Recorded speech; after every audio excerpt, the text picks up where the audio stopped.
All right, we got a lot high expectations for this next duo as we honor the Fellowship of Christian Athletes. And we have two people who were pivotal in expanding the FCA here in St. Louis. I was an FCA guy back in the day. Todd Worrell, will you come up? With Ricky Horton. And the interviewer this time is Todd Worrell. Ricky's doing the answering. Yeah, how about that? Yeah, how about that? Hey, buddy. Thank you. Yeah, this is a little backwards. I get a chance to interview Rick. Not sure I'm happy about that. So how hard did you throw? I knew that was coming.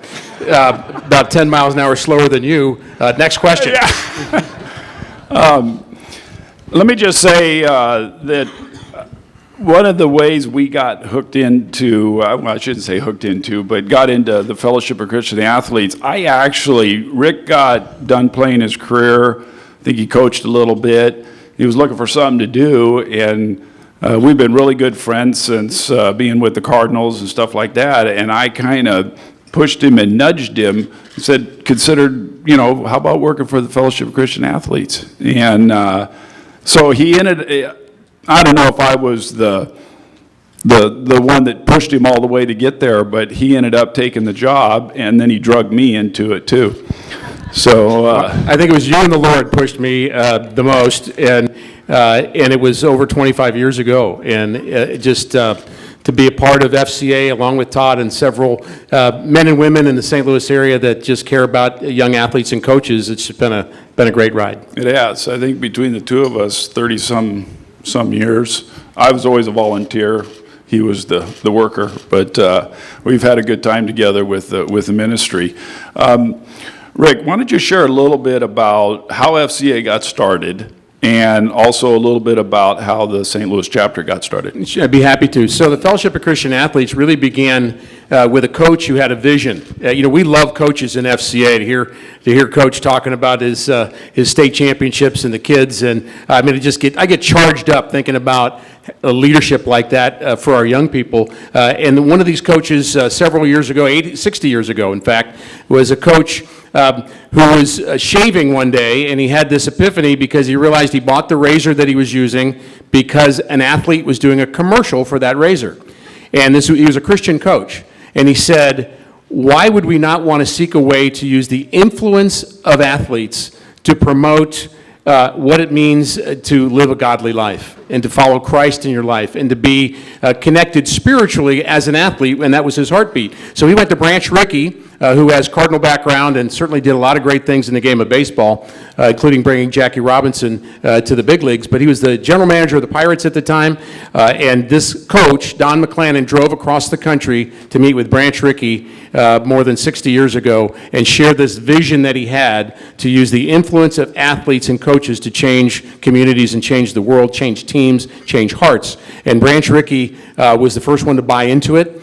So that was 1954. That's when FCA started on a national level. It started here in St. Louis in the late 60s, and we've been going ever since. Yep. Awesome. I think the backbone of the ministry has been coaches, and you just got done talking a little bit about it, but share a little bit with the crowd here about the importance of a coach and how that impacts FCA. All of the inductees here have already said it, and they will say it after us. They'll talk about a coach that influenced them big time. And my guess is we all get that. It resonates with us. Everybody in this room understands the influence of a coach. But when you think about it, and we love to say this, a coach has more opportunity to influence in 1 year than most people do in a lifetime. And everybody in this room, I would guess, if you made a list of 5 people that have been a great influence in your life, one of them would probably be a coach, maybe more than one. I would guess that would be true if you just thought about that.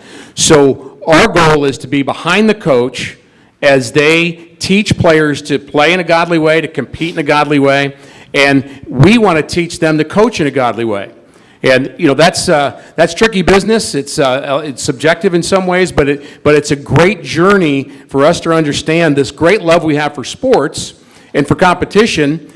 And then let's tie this to the Creator who made us, and gave us that joy, gave us that passion, gave us that drive. And how do we do that in a godly way? And there's a lot of tricky paths in any sport that we have to figure that out, but it's been a great journey.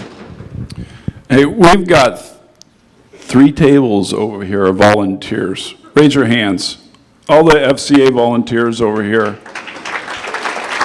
Thank you.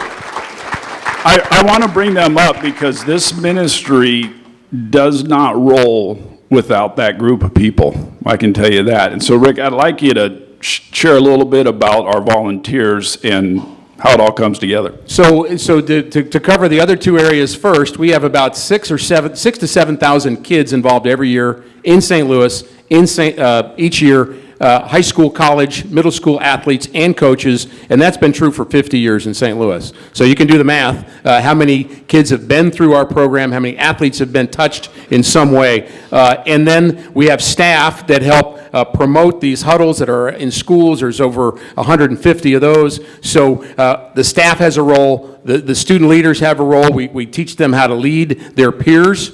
In locker rooms, on mats, on courts, on baseball fields, in locker rooms, in hallways, how to be a godly example for your teammates and classmates. But all that doesn't happen if we don't have volunteers. We're extremely volunteer intensive. I've been on the board, Todd has too, for 30 years, and the men and women that have been supportive in this community, it's just an extraordinary heart work for them. And I've gotten to the point where at the end of my leadership of FCA, and I'm still involved on staff, but when I was the director, I could not tell when I was with my friends or when I was with people from work, and it's the same thing. It's our community, and it's a group of men and women that do work tirelessly to help fund what we do. And again, it's so rewarding when you have people that are working in something and they're not getting paid to do it. Okay, on a personal note, how has FCA over the years affected your life?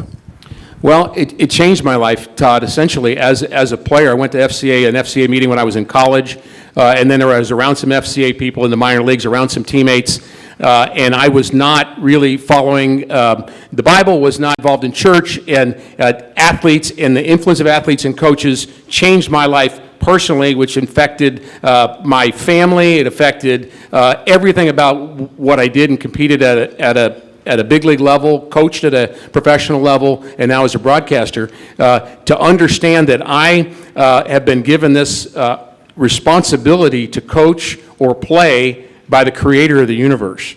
And that just gives you a different feeling than it's all about me. And it's not about me. And so for me personally, to understand that I need to be humble before the Lord, I need to understand that my gifts are from Him, and that I have a responsibility to use them to the best of my ability, and do it in a context of a team, relationships, people that I care about, people that I love. And so it changed my whole understanding of what competition is. And so I've grown in my ability to understand that personally, and just have wanted to extend that to others.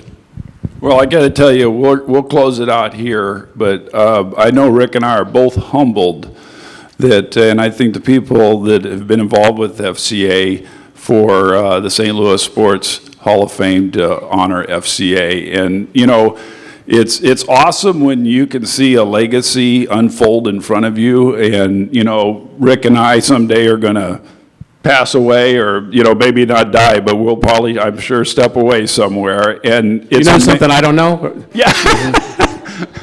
We're a little limited, but it's neat to see people come in and fill the spots. And the ministry, because of that, the ministry continues to grow, and it isn't dependent on whether Rick and I are there. And so again, we're thankful for the honor. Thank you. Yeah, thank you very much. Hey, fellas, Rick, Todd, one quick thought. Now, you're 2 baseball players up here. Come on. We need one quick thought about where the Cardinals stand today. Where do you think they're going? I am not responsible for the last 2 weeks. Is that what you're going to ask? Well, So I assume there are Blues fans in the house, right? That we know that. We're all Blues fans. But I'm hoping we're still Cardinal fans in the house after what's happened the last couple of weeks. It has not been Not been a great couple of weeks, but I still think that the pitching's better than they've shown. 10 days ago, they were had the best record in baseball, and now they don't, and right around 500. But I think there's enough positive things. I have great admiration for Mike Schilt, the coach. I believe he is a man that's seeking the best for what's going on with his players. He cares about his players. I think the coaches all have a great plan to move forward. It's just about execution. So I think Goldschmidt will be better, Carpenter will be better, and we'll all be enjoying a lot of fun days at Busch Stadium ahead.